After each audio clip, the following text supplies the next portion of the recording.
So with us now being a few projects into James Gunn's DCU, and overall, I would say public sentiment is good. Positive even, and I'm really enjoying it myself. 3 projects in and everything is fresh on Rotten Tomatoes, with the only real controversy being over the debate over the Kryptonians being evil or not in James Gunn's Superman. That's still being talked about like on Twitter, and even right now I don't even know where I sit on it. But comparing this to the first 3 DCEU projects, and man, it is worlds apart when it comes to the overall perception of DC. And this is coming from someone that loves Man of Steel and enjoys BVS a ton. The overall feelings towards the DCEU were far too negative to really believe that was the right path going forward. In this video, with Peacemaker coming out now and more news dropping about the future of the DCU, I just wanted to take a minute and talk about a few things. So let's chat about the DCU. So let's start with the stuff that's been released. Creature Commandos was just okay, a solid start to the DCU and its world building if we don't include the handling of Cersei, which, okay. Everything else was fun and decent. I enjoyed its casting characters, with Rick Flag Sr. being okay. He's not the most compelling of the lot, but he's now in a few projects and it kind of connects the dots pretty damn well. That tangibility that's nice to have, but more importantly, I adore G.I. Robot. His material was absolutely the best, and the memes that come out of Creature Commandos are just, it's so prudent for today's online culture. Oh boy. Nazis. Coming away from Superman, I knew I could just rest, knowing that the gun didn't jam. For the most part, the DCU was shaping up to be something that I could actually recognize as the world of DC. This is the DC universe I know and love. Gunn's DC is fantastical and filled with character that allows for stories of kaiju stomping around Metropolis, but also believable that a man a few cities over could be going around with a bow and arrow stopping crime. These two things can coexist. That is the world of the comics. These stories all happen at the same time. Grim, dark crime thrillers, or gothic horror, or something fun and light. Which brings us to, as of writing, the currently airing season 2 of Peacemaker. Maybe the finale drops as we're finishing this off, as I'll be at PAX this coming weekend, so say hi if you see me there. I don't think there is anything that will massively sway my opinion with just one episode remaining, because my feelings of this entire season will stand true, no matter if suddenly the last episode is a 10 out of 10 with goated cameos and conclusions that will make Media Talk make edits hyping it up. That is the most chronically online way to put that, but it gets the point across. Even if it's a goated episode, it doesn't change my pros and cons of this season as a whole. Things like Adrian not being in it really that much at all and taking nearly the entire season to finally get on his suit. Once he does, it's fucking peak, and it continues the meta of 2025 having double actor playing the same character in the same scene. We got Mickey 17, we got Superman, we got this, we've got 2 other ones. There's just so many this year. I honestly just wanted more of Vigilante going forward, and maybe even for him to get his own show where he can have a bit more agency, because he's one of my favorite characters from this show. And I think something that is really, again, with the finale coming out as a Friday, but we're recording on Monday, nothing's going to change that in comparison to season 1, the entire cast that isn't Harcourt or Peacemaker don't really get much. They each have their own thing going, right? They are still characters. It's just they are really pushing a side character. Their screen time is minimal, and they each kind of get one thing to go off of. Even Eagles can be very much summed up with that Eagle plotline with the Hunter. That's resolved. He's done. That's it. And I'm not asking to get an exploration of Eagly that's philosophically challenging. He's a fucking eagle. It just goes back to the short run times, which I made an entire video about this, so go watch that. There is a point that I do need to make, that people have been really rude to James Gunn and demanding the last episode belong to him, and he's responded to that with kind of yo, can you fuck off? But in a CEO way, yo, the last episode's an hour long, but can you not be so rude about it? Which is totally fair. Just want to say, in the script, it says Alien X instead of Earth X, and I just read that out without a second's thought. Not the same thing as Earth X. Very different. But Earth X is funny, but also predictable. The fact that it took 5 episodes to get there was kind of rough, which they're all 30 minutes long, and so it's when you know the twist is coming, it's oh, can we just get to that point? Because that's when the season's going to get good. And it very much picked up from there. And they're really my negatives of the season, because obviously there's a lot of real positives with this show. Obviously, I am making this way after writing everything else. So since making the rest of this video early September, late August, we got the Man of Tomorrow news, which is insane. We'll be getting 3 Superman related projects in 3 back-to-back years. That is amazing. And then Peacemaker is kind of like the in-between, not filler, but it keeps the world building going and establishes like the smaller characters and Argus and everything. And I think why this is so good is that for a character like Superman, it keeps him in the conversation, in the zeitgeist, and especially because Peacemaker is week to week. Like if we go back to Henry's Superman, we got him in 2013, we got him in 2016. He's dead. Then he's dead for the first half of Justice League, at least. And then he's back, but he's not really back. He gets a couple scenes, and then a few years later, he gets Black Adam in the Snyder Cut. It's just so sparing. And then we cut to James Gunn, where we get a Superman movie, a show that is in the aftermath of Superman, but it's still not Superman, which is fine, but it's still building upon the world that he has set up. Then Supergirl is going to continue that super family message and narrative, right? And then the Man of Tomorrow will continue everything, not just Superman, not just Supergirl, but Lex in this really interesting trilogy that is special. Like, just compare the state of the canon, the world building, everything. Lex Luthor is back in an episode just to have a small cameo, and we compare that to Jesse's Lex Luthor, where we get a look, I don't mind him in BVS, and then he's in a scene of Justice League, but in 2 appearances, which is a full appearance and a cameo. Compare that to the Lex we got now. And as I stated at the start of this video, if you can get over the Krypton potentially being not like it is in the comics for the most part, and the parents not giving him the mission on Earth, if you can get over that, there really isn't any red strikes that put her through this universe already. With 1 movie, 2 shows, no massive like, oh, I like these movies, but blank. No Batman killing, no Joker with damage tattooed on his forehead. This is all while developing the characters of Peacemaker still in a way that I love. All are likable and can just play a role moving forward, whether it be Rick Flag Sr. or Peacemaker or just anybody. This can lead to them needing massive amounts of screen time, but appearing in other shows or movies to do the role that they need for that little moment. I'm just happy. I'm happy. It's an okay season. Like it just, nothing went wrong. We are 3 projects in and nothing went wrong. For James Gunn's slate for announced movies that are coming soon, on its surface, yeah, it does look strange. It's stuff that makes you go, how does this like all connect and build towards like a Justice League event? Why is Clayface the 3rd movie in phase 1? Like, I get it. The first phase of Marvel was concise. The 5-6 Avengers get set up or introduced, then bam, they join together to take down Loki in a movie called The Avengers. Like, it's pretty self-explanatory. It's exactly like this difference in philosophy as to why I don't think the Gunn can jam.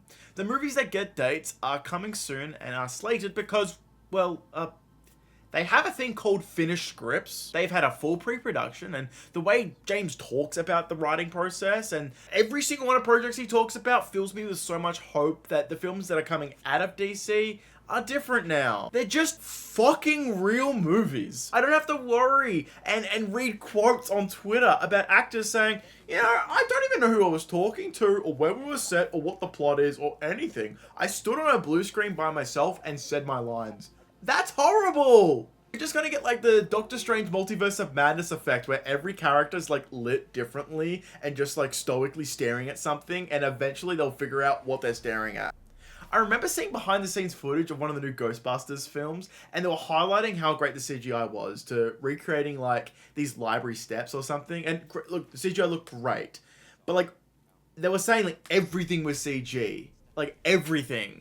And you look at it and it was like, it became clear that like, yeah, Everything is, but it's also missing like the randomness that movies have, like wind and texture from everyday life, or like newspapers flying around, or dust. Extras having unique walking patterns, or having things come up and being interactable because the environment's real. Even thinking that, it's just so weird. I think of movies from the 70s and 80s of them just interacting with the environment, and they're like, yo, we didn't have to do that.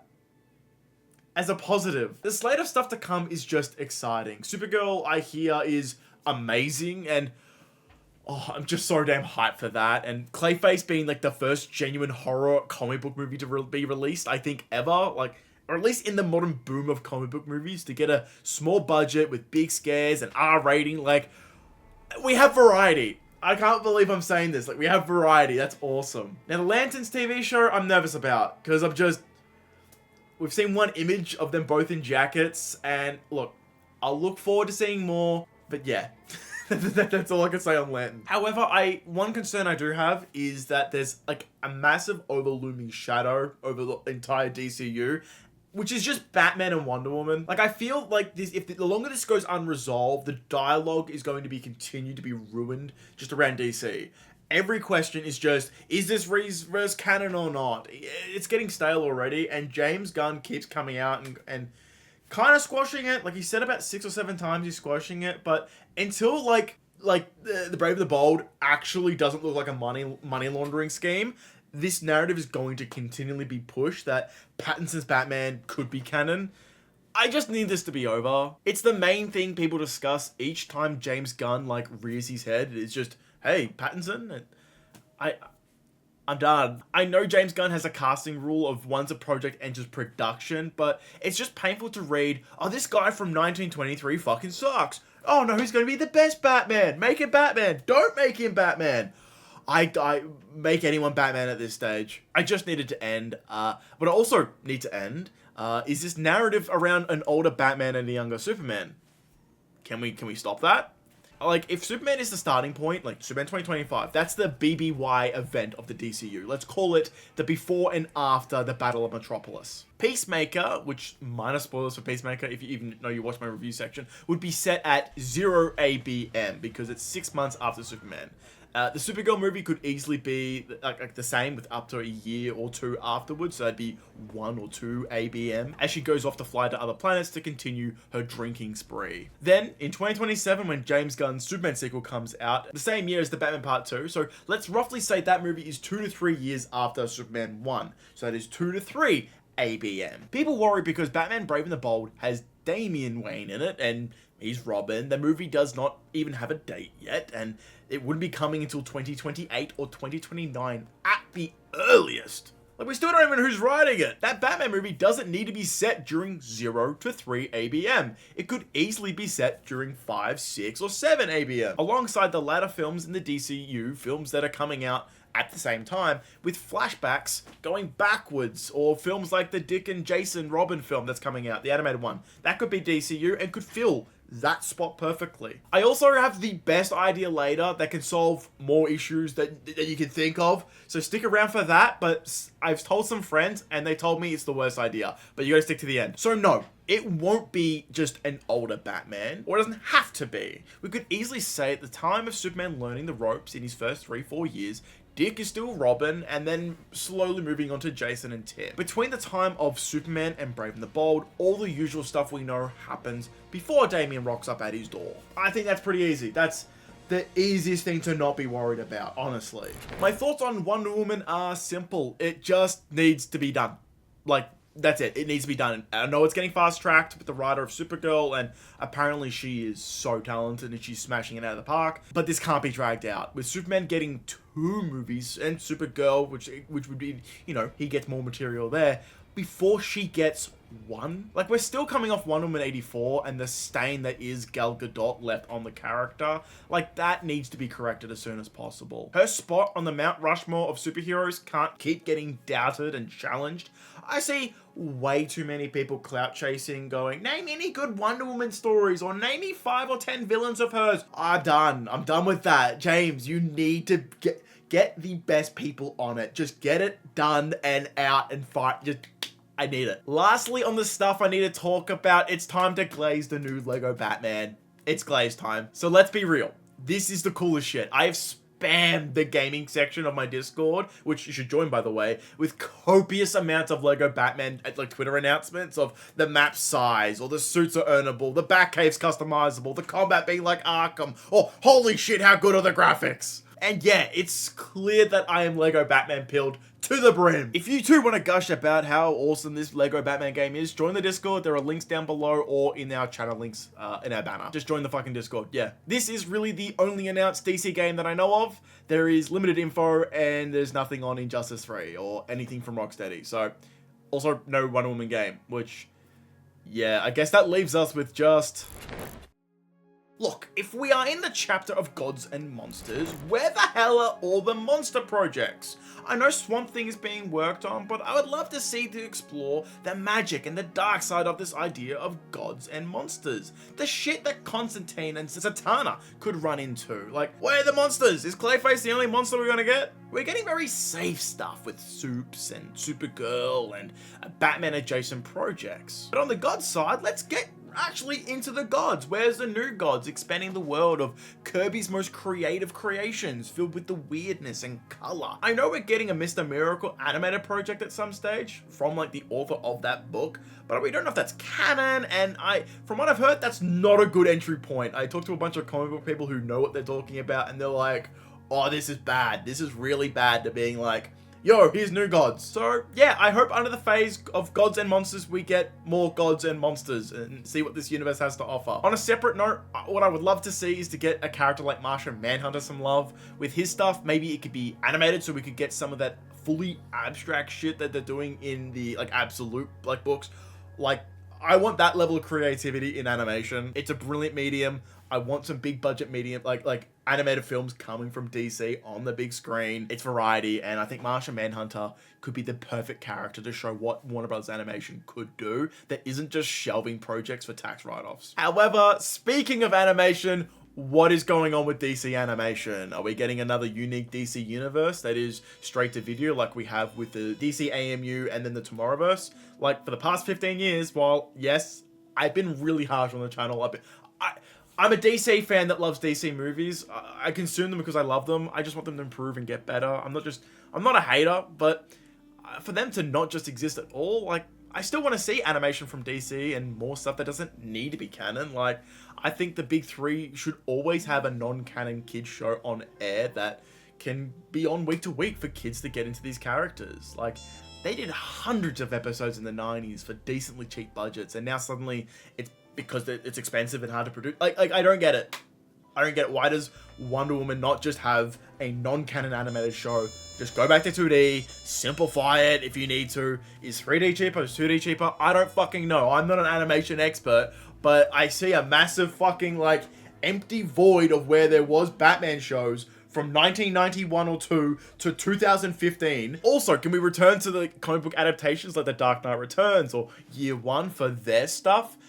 Don't change the ending like you did for Batman Hush or make Bruce sleep with Barbara. That's a different story. But these are great. These get people into comics. For something controversial, I'm gonna say gaming and it being tied to canon. I know most people don't like it. There's been a ton of talk about James Gunn making games canon using like Rocksteady or NetherRealm. The size and scale of these games are unknown, but it really does make people fearful for very valid reasons, honestly. For starters, James has helped with one game he wrote for in Lollipop Chainsaw. But running a movie studio and making movies is one thing, but getting out high quality games, it is a completely different thing. And games now cost the same as movies, especially at the size of an Arkham release, if not way more. And for all of the small gain of brand synergy, most people would call this a lose-lose. There is one take I do have that people are going to yell at me for. I'm going to be real. I think there should be a DCU Batman game from Rocksteady. Yeah, that's not funny. A single-player game, not a live service mess. It being canon means each side quest is able to be explorable in the most niche and unfilmable stories. Yet hardcore fans, it means we could see our DCU Batman fight off villains such as Man-Bat, Batmite, Mad Hatter. You fucking name them, but they're not big enough to be a big draw to a movie or make sense. Like, how are you gonna fit in, like, think, like Condiment King or someone, right? Or any one of them. Or maybe the villains that are a bit too hard to film and don't fit into the plans going forward, they can put in here, like Killer Croc. We want Killer Croc to be 12 foot tall and actually Killer Croc, but being a main antagonist for a movie is unlikely. He can cameo or appear or, you know, come up and fight Bane like he does in Nightfall, but I don't think the big bad of Brave and the Bold is going to be Killer Croc. The world building you could do, because it's like 40 to 80 hours, if not more, could do James Gunn wonders in achieving the storytelling depth in his main cities that is so desired. Like he would kill for. The Penguin TV show did this so fucking well that it grounded that Gotham, showcasing the everyday people, the type of crime that happens here. That the Batman Part 2 has a... Literally, it can walk a home run because of how much it's done with the heavy lifting. A 60+ hour Arkham game that can have collectibles that tell you about, you know, the little details and the like the deli shops and the lawyers or whatever it be. You could think of like the small little details in the comics, and it would fill in the gaps of the start of Batman or going on to year 5 Batman. Have Dick be with him and go through like the legacy of him like the Lego game is doing. Alright, this is me going on a tangent. Imagine when we get to Brave and the Bold and then there's a villain you have fought a few times and then they say like, oh hey, me and Bats have a history. A history the average person does not need to know about. Most comic book villains have a history, so it's not referencing something that they need to go cite something for. Like the new Fantastic Four movie did this with Mole Man. Look, I haven't read Mole Man. I just assume, yep, he has beef with the Fantastic Four. But with Brave and the Bold, that history is a boss fight you took part in. Come on, this is good. This is cool. We always need more Batman games. Down below, let me know if this is something you want to see. Do you want more Batman games? Like, a new Batman Arkham game inside of the DCU would be sick. But these are just some of the things in regards to the DCU I wanted to talk about. But what are your thoughts on everything discussed on top of things I didn't even discuss? So much discussing. There is so much to talk about with this, and it's just nice. It's fun to be optimistic about DC again. This is the happiest I've been. Please join our Discord to talk more about DC. Watch our other DC videos. There's a ton. And lastly, support us on Patreon because that would mean a lot if you did. That'd be awesome. Anyways, peace out. I'll see you in the next one.